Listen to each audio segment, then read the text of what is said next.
जय सच्चिदानंद।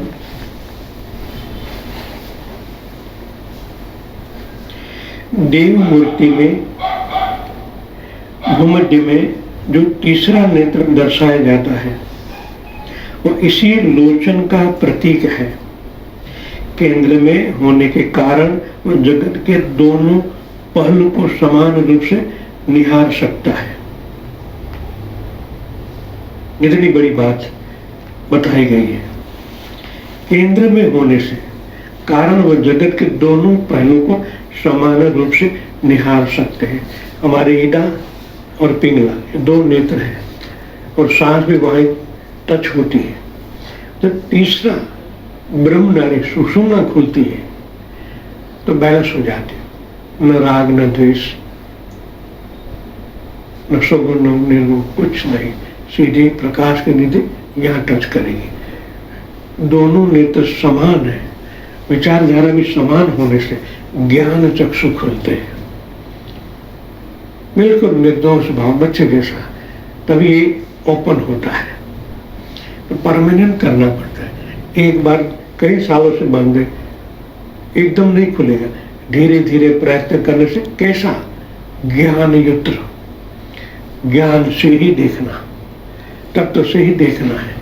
थोड़ी प्रैक्टिस बढ़ेगी ना, तभी ये धीरे धीरे वहां प्रेशर बढ़ेगा। रागद्वेष नहीं, आप दृष्टा भाव से देखोगे। दृष्टा भाव का उपयोग करना ही है, मैं नहीं, प्राण से ही होता है। तो प्राण प्रकाश का स्वरूप है और प्रकाश जैसे उदय होगा तो सीधा टकराएगा, धीरे धीरे धीरे करता करते ओपन हो जाएगा। इसलिए यहाँ कहा गया है देव मूर्ति के भूमध्य में जो तीसरा नेत्र दर्शाया जाता है वो इसी लोचन का प्रतीक है और केंद्र में होने से जगत के दोनों पहलू को समान रूप से निहारता है। हम जगत को भी वैसा ही निहार, समान दृष्टि से ही देखना है। भूमध्य स्थित, अब आप देखना, कभी आप क्रोध में होते हो, नेगेटिव सोचते हो, तभी आपकी पिंगला नाड़ी ही चलती है। आप हट गए, केंद्र में थे, आप इस बार हट गए, द्वेष से देखते हो, ये नाड़ी इधर चालू हो जाती है। मध्य में तो हम वाइब्रेशन देते तभी रहते हैं, वरना यहाँ और हमारा पहलू घूमता ही रहता है। समान दृष्टि दृष्टा भाव इसलिए कहा गया, आपको दृष्टा भाव का प्रैक्टिस करना है, तभी ये ओपन होगा।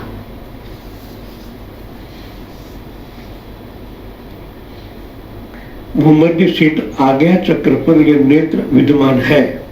आज्ञा चक्र को द्विदल कहा गया है क्योंकि उसमें संसार और मोक्ष दोनों को देखने की शक्ति है।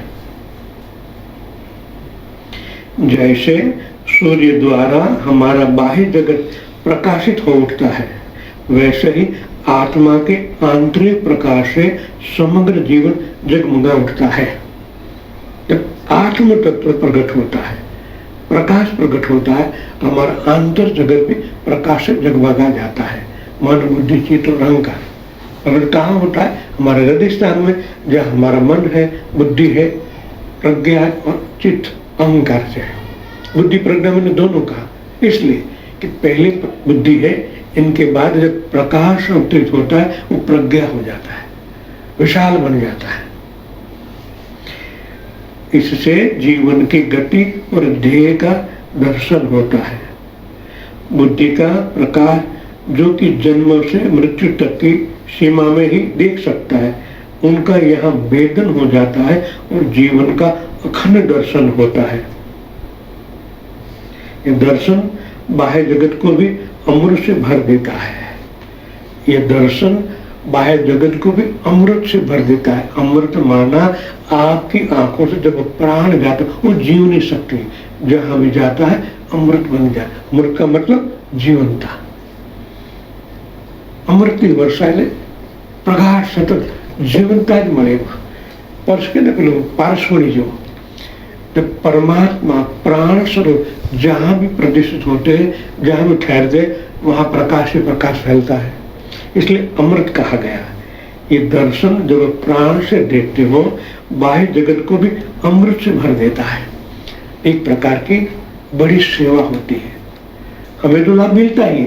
जब हम प्राण से देखते तो हमारे आंतर जगत में भी प्रकाश होता है, मगर बाह्य जगत को देखने से बाहर भी प्रकाश ही फैलता है। हर एक को भूख है प्रकाश की, परमात्मा के प्राण की जब आप प्रदान करते हो उनके जीवन में भी बदलाव आता है। ये बड़ी बात होती है। इसलिए हमें ये मुहावरा करना चाहिए।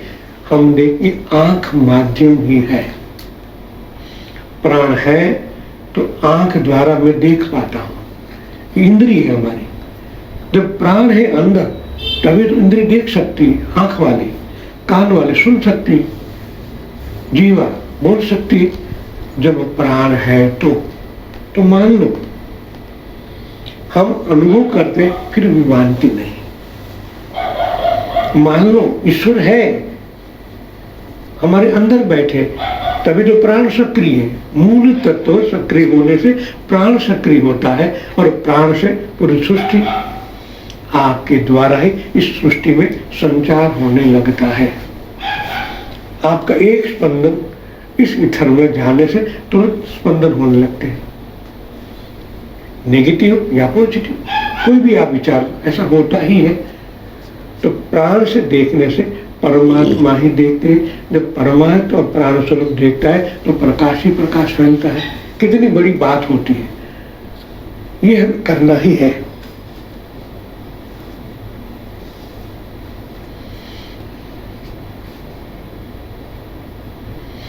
और जीवन का अखंड दर्शन होता है। यह दर्शन बाह्य जगत को भी अमृत से भर देता है। छांदोग्य उपनिषद में कहा गया है, एक छांदोग्य उपनिषद की बात हुई कि छांदोग्य उपनिषद में कहा गया है कि मंत्र की ऋचाएं मधुमक्खियां है। स्पंदन को यह मधुमक्खियां कहा। मंत्र की ऋचाएं, ऋचा माने स्पंदन, मधुमक्खियां है और वे सूर्य रूपी मधुछत्ते में रस भर देती है। यह ब्रह्म रस है।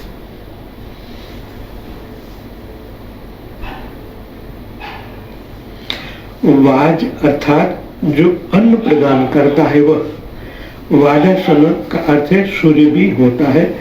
सूर्य का शिष्य होने के कारण याज्ञवल्क्य को वाजनीय कहा जाता है। सूर्य से ही याज्ञवल्क्य के शुक्ल यजुर्वेद का ज्ञान प्राप्त किया था। यह ज्ञान उन्होंने अपने अनेक शिष्यों को प्रदान किया था। वाजसन अर्थात आत्म प्रकाश के दाता याज्ञवल्क्य, जिस याज्ञवल्क्य एक ऋषि हो गए हमारे, जिस सूर्यलोक में गए और उन्होंने जिस ज्ञान को प्राप्त किया वो वैसा ही ज्योति स्वरूप सर्वव्यापक और निष्क्रिय आनंद रूप तत्व का ज्ञान है। इस शुद्ध तत्व की सिद्धि के पश्चात कोई भेद नहीं रह जाता। यह ऐसा कहा गया कि याज्ञवल्क्य जिस सूर्यलोक में गए, हमें उनका अर्थ ऐसे गठन करना है, सूर्य में भी प्राण है। जब आप उनके साथ एक हो जाते हो तो आपकी गति सूर्य के अंदर से जो भी ज्ञान है, सूर्य की किरण है, किरण सर्वव्यापी है। एक किरण जब मुख्य केंद्र में जाता है तो वहां के सर्व अनुभव हमें हो जाता है। मगर हमारे मन में जो सूर्य है वो तो एक तो धक-धक का गोला है, वो अलग बात है। जब उनके किरण के साथ एक होने के बाद प्राण के साथ संसंधान करने से आपको उनके मध्य में शून्य ही मिलेगा, जो परमात्मा का स्वरूप है, जिसके द्वारा सूर्य चलता है। सूर्य भगवान चलते हैं उस मुख्य केंद्र में। जिस तरह चक्रवात आता है तो उनके मुख्य केंद्र तो शून्य ही है, बाहर चक्रवात, मध्य में एक ही है। ऐसा हर एक के अंदर शून्य है, हमारे अंदर भी है। चक्रों के मूल में यही शून्य है। चक्र को गतिविधि प्रदान करता है शून्य ही। जब किसी को अनुभव में लाना हो, किसी के चक्र को देखना हो तो आप प्राण से देखते हो, मगर जब आप शून्य होकर उनको देखोगे तो आपको शून्य में ही प्रवेश होगे। तत्काल पूरी सृष्टि आपके सामने ओपन हो जाएगी। प्राण अभी भी स्पंदित है मगर शून्य स्थिर है। इसलिए निर्विचार स्थित रखना है, खुद को शून्य, और सामने को देखो शून्य से, उनके अंदर उतर जाओगे, टोटल इंफॉर्मेशन हमें मिल जाएगी। तो हर जगह शून्य के सिवा कुछ नहीं है। इस तरह कहा परमात्मा सर्वव्यापी कण कण में है। तो इस हिसाब से दो कणों के बीच में भी शून्य है, रजोगुण अणु के इलेक्ट्रॉन प्रोटॉन के बीच में भी, प्रोटॉन न्यूट्रॉन के बीच में वही है, वही गति देता है। तभी सूर्य के आसपास जो ग्रह मंडल चल रहा है वो चलाने वाला परमात्मा ही है।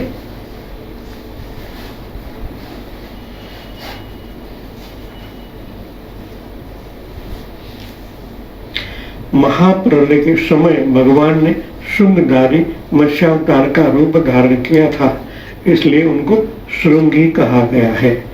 जब यह जल प्रलय किसी का विशेष काल में हुआ हो ऐसा नहीं, बल्कि काल की बाद में यह प्रतिपल हो रहा है। अभी हमने आगे पढ़ा ना, प्रतिपल प्रलय हो रहा है। हमारे अंदर कितने कोष मरते रहते हैं, नए जन्म होते हैं। विज्ञान ने साबित किया है कि अंदर अबुझो कोष है, रोज अबुझो कोष मरते हैं और नए जन्म लेते हैं। जब शरीर वृद्ध होता है तभी प्रलय ज्यादा होता है, नया सृजन कम होता है, तो वृद्ध हो जाते हैं। जब पूर्ण शून्य में जाके संकल्प करते हैं ना, तो ज्यादा साकार होने लगता है। शून्य का महत्व इसलिए बड़ा है। कई महात्मा ने सिद्धि प्राप्त की है तो 1000 साल, 1200, 1500, 1600 साल जी लेते हैं।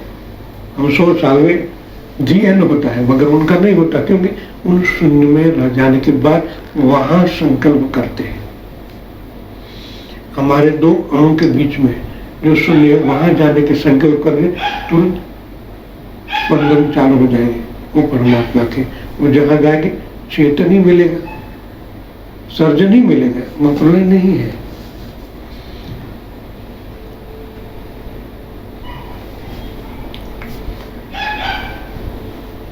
सिंह वाले महामत्स्य के रूप के द्वारा पुराणकारों ने हमें इस प्रलय के उबार लेने का प्रयास किया है। जैसा कि पुराण कथा कहते हैं कि राजा सत्यव्रत जिस मत्स्य की रक्षा करते थे वो कोई और नहीं बल्कि स्वयं भगवान विष्णु है। प्रलय काल के भंवर में जब जीवन नौका डूबने लगती है तब वे महासर्प की रस्सी को अपने सींग से बांधने का निर्देश देते हैं। भागवत ये कह रहा है, भयानक वायु से जब नौका डोलने लगेगी तब मैं उपस्थित हो जाऊंगा। तब आप महासर्प द्वारा नौका को मेरे श्रृंग से बांध देना। कुंडलिनी शक्ति को जागृत होने पर वायु उपद्रव होने लगता है। ज्ञानेश्वर महाराज ने ज्ञानेश्वरी गीता में इनका विस्तृत वर्णन किया है। यहाँ महासर्प द्वारा नाव को मत्स्य के सींग से बांधने को कहकर कुंडलिनी शक्ति को सहस्त्र शिव से जोड़ देने का निर्देश किया गया है। महासर्प द्वारा नाग को मत्स्य के सींग से बांधने को कह कर कुंडलिनी शक्ति को सहस्त्र में ले जाने की बात हुई तो क्या महासर्प यानी शक्ति, नाव को माने शरीर के अंदर के जीव भाव 7 शरीर की बात होती है, उनको जोड़ने की बात होती है। एक महा कुंडलिनी में जब सूक्ष्म मध्य में महाप्रलय होता है, जब प्राण अपान एक होने लगते हैं तब वायु है। वायु ऊपर कहा गया ना भयानक वायु, पंच वायु है। जब वो स्वरूप धारण करते उनके मुख्य में परमात्मा है, उनके साथ हमें जुड़ना है। मुख्य माने सूक्ष्म मार्ग में जब प्रवाहित होते तो बाहर का वायु शांत होने लगता है। आप निर्विघ्न उनके साथ जुड़ गए, सीधे सहस्त्र चक्र में पहुंच जाते हो।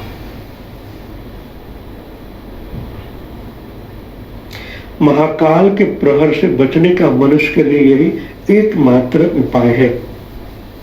भगवान सर्व शत्रु के विजेता है। सबसे बड़ा शत्रु तो काल ही है, जिसे कोई नहीं जीत सकता भगवान ने काल को जीत लिया है, इसलिए वे जयंत है। उनके साथ भक्ति, ज्ञान अथवा योग द्वारा जुड़ने वाला साधक काल को जीत सकता है। भगवान में तीनों गुण एक साथ विद्यमान है, सर्वज्ञत्व, सर्वशक्तिमत्ता और सर्वव्यापित। भगवान सर्वविद अर्थात केवल सर्वज्ञ ही नहीं बल्कि सर्वविजयी भी है। इसे एक ही नाम में सूचित किया गया है।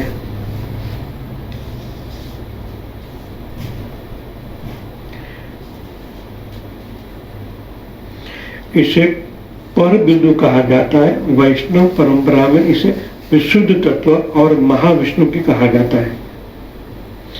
यह ऐसी अवस्था है जिसमें भगवत शक्ति भगवत स्वरूप में संपूर्ण रूप से लीन रहती है। भक्ति मार्ग में भगवत शक्ति भगवत स्वरूप में लीन रहती है। जब साधक परमात्मा के साथ एकात्म भाव करता है तभी भक्ति परिपक्व बनती है। भक्ति मार्ग में जाने के लिए भक्ति की पराकाष्ठा माने भाव से ईश्वरीय तत्व के साथ जुड़ जाना है, अपना समर्पण कर देना है, तभी एकत्व होता है, तभी भगवत स्वरूप का अनुभव होता है। जिस तरह हम मूर्ति को देखते हैं, उनके अंदर के प्राण के साथ एक होते तभी प्राण का अनुभव होता है। इसी तरह भक्ति मार्गी को अपना भाव परमात्मा को समर्पित कर देना है। मैं हूं ही नहीं, परमात्मा ही है। तब मीराबाई स्वस्वरूप का मतलब होता है अपने एक एक कोष को लेकर परमात्मा के साथ एक हो गए। बड़ी बात होती है, एक महाप्रलय होता है। टोटली एकात्म भाव से अपने रोम रोम से कहने का भाव ये है, हमारे अवजो कोष है, अवजो कोष को साथ भगवान के साथ एक हो गए। हम एक चक्र से होंगे तो इतना भाव भगवान से जुड़े, बाकी के चक्र रह गए। पूरा समर्पण भाव जब ये होता है तभी परमात्मा का ज्ञान स्वरूप प्रकट होता है। नरसिंह मेहता भक्ति मार्ग थे, उन्होंने कहा ना, नवधाम नथी नेवेड़ो। भक्ति मार्ग क्यों ऐसा कहा? उनसे पर प्रेम लक्षणा भक्ति, परममय होना। प्रेम का मतलब होता है परममय हो जाना, तभी उसमें परमात्मा मिलते हैं। ऐसा कहते जय सच्चिदानंद।